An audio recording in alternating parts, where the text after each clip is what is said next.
โร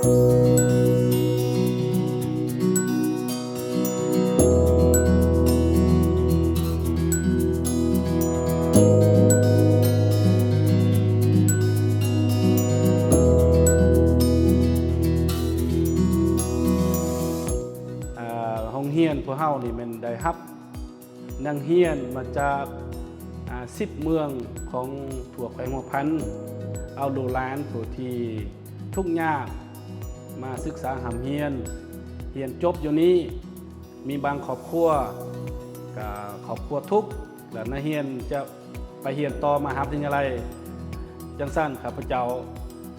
จึงได้เขียนโครงการบทโครงการน้อยเพื่อขอจักยิบจะสร้างเป็นห้อง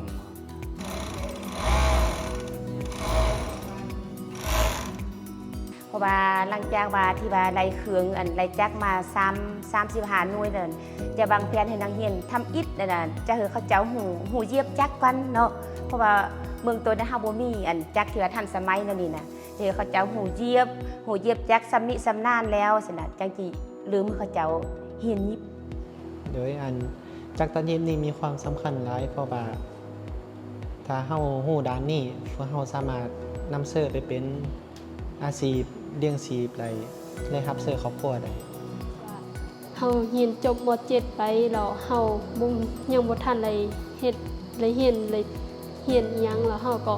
สามารถไปเรียนตัดเย็บเรียนไปเข้าโรงงานตัดเย็บแล้วเฮาไป